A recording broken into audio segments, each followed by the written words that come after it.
Hello friends, let's start with the new topic which is Reserve Bank of India. RBI being the central bank of India, so it is actually the core backbone of Indian financial system. You see, banks are dealing with money. Money circulation is all maintained by banks and the regulator at the top. You see, without RBI, you cannot see a smooth, efficient economic situation in India. So you see, their existence is must because they ensure timely and adequate supply of funds into market wherever it is required. They ensure balanced regional growth, and it is hence you see we need to study this topic. So let's start with these are some of the important questions that you feel like they are relevant for the context of central banking. You see, in India, it is RBI. So similarly, every country do have a central bank. Okay, so we'll try to see some functioning of RBI. We'll try to see what type of interest rates they do have, and how they are using it under the name of monetary policy to bring in a control, credit control in economy. And like you see, we'll try to figure out some answers to the very popular questions like how inflation is being controlled with the rate change. So we'll try to see this, and then we'll also try to see like what type of central role is played by RBI when it comes to growth of an economy. Let's start then. You see, structure and function of Reserve Bank of India. You see, when it is RBI constituted, you see, it came in 1st April 1935 during British era. So, in accordance to the provision of RBI, which actually in 1934, they actually drafted a law which was recommended by Hilton Young Commission. So RBI got nationalization in 1947 post independence, and then it was totally came under the control of like government of India. The headquarter of RBI is located in Mumbai, Maharashtra. They do have around 19 regional offices across India and 9 sub offices to ensure that they do have effective communication in every part of India. Now you see this picture is related to Urjit Patel, who is the ex-governor of RBI. Then prior to him, it was Raghuram Rajan sir, who was very energetic and very dynamic governor. And now we do have we have mentioned it here that there is a correction in this slide. He is the current governor, Shakti Kanta Das. Okay, so if you go by their profile background, you'll find them. They are all most of the previous governors. They are doctorate in economics because it is all about economy that you're going to do as a governor of RBI. But Shakti Kanta Das, this person is a doctorate in history. Okay, first time government has taken a decision by bringing in a non-economic background person into the chief role of your regulator. So in year 1949, nationalization of RBI was done, and you see, nationalization means government of India is the total owner. So they have the full control of RBI. You see, in certain other developed nations, you'll find that the central bank, they are autonomous bodies. They are into private hands. Like in case of USA, you see, USA's central bank is like Federal Reserve, which is actually a private entity.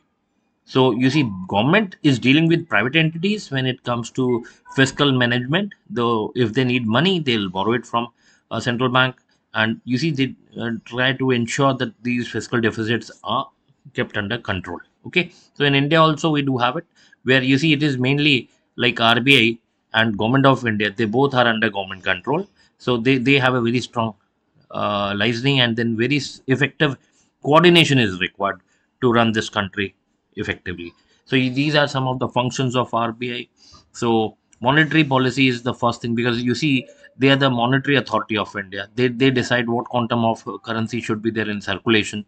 So it is nothing but it is your monetary policy where you decide the quantitative and the qualitative measures related to like you see your economy. What why you do it is like to make ensure that inflation should be always in check, and your country should have a stable growth.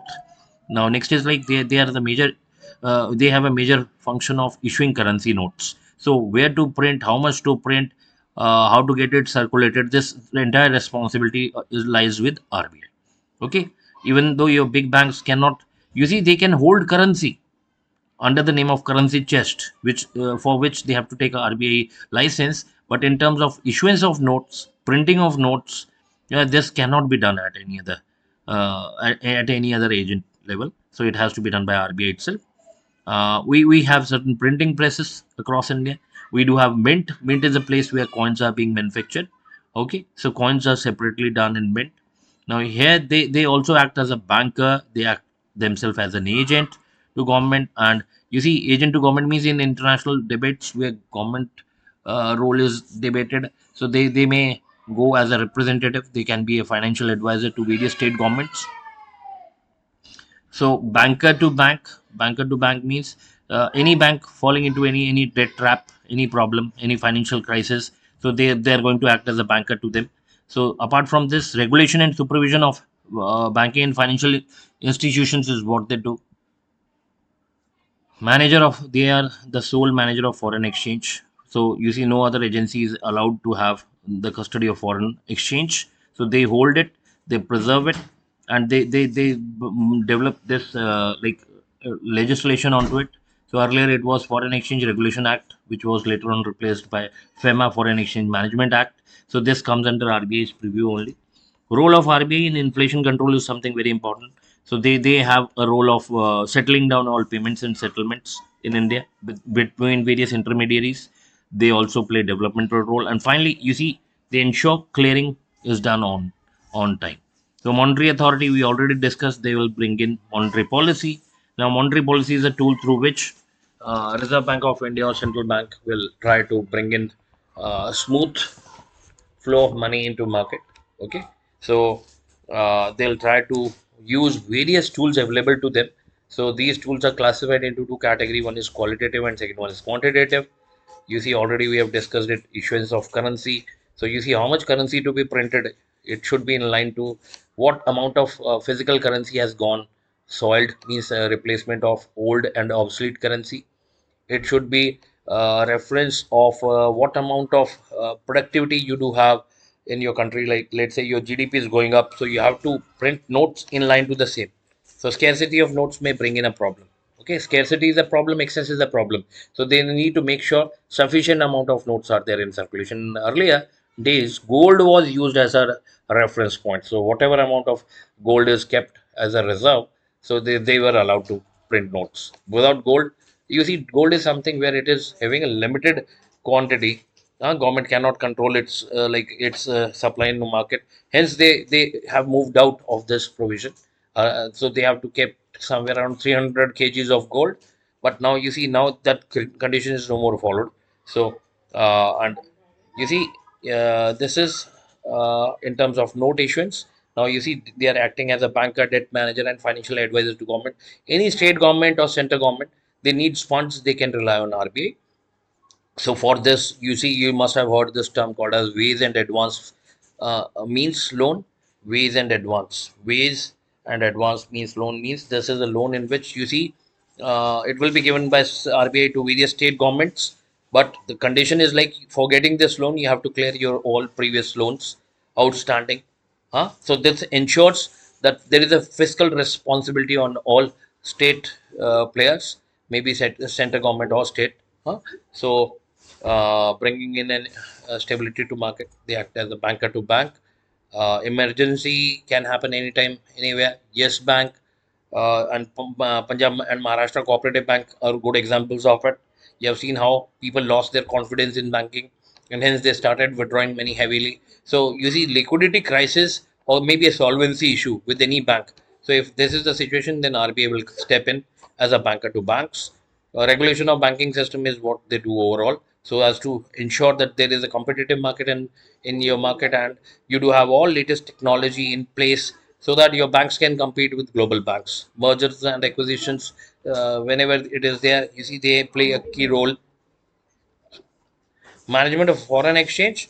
You see, foreign exchange means Indian rupee with foreign currency. You see, uh, dollar valuations in comparison to local currency is what is very important. You see, lots of fluctuation in Indian rupee is because of, you see, demand and supply of Indian rupee in international market, or maybe you see it is due to global factors, like how supply and like demand of dollar is there. If it is having a some international phenomena, so it will have a severe impact on Indian economy, Indian rupee. So you see, RBI has to ensure that Indian rupee in comparison to dollar should have a stable value. So for this, sometimes they have to do something called as administrative pricing mechanism. So in times of crisis where Indian rupees depreciating like anything, so they may be supposed to like release some of the dollar holdings which they have in their like reserves, so as to ease the pressure and bring the price of dollar back into the normal range that they have. Okay, so this is what they do. The next is like they play as a regulator supervisor for various payment and settlements. So you see again they have brought in a law in 2007 where RBI is acting as an oversight authority where they try to ensure all settlements between banks in a very cordial manner. It should be safe, secure, and efficient mode of making payments. Credit control we have already seen where quantitative and qualitative measures are being discussed. We'll do discuss it separately in the last. So developmental role means balanced regional development, and then another dimension of this is like they do have priority sector targets for banks, which ensure that every dimension, like every sector where it is like being ignored by these banks at large, they should be taken care. And some of these sectors are women, unemployed youth, small scale industries, minority groups. Okay, if you ignore them, then there cannot be a balanced regional growth. So they ensure that all these sectors are given due due consideration.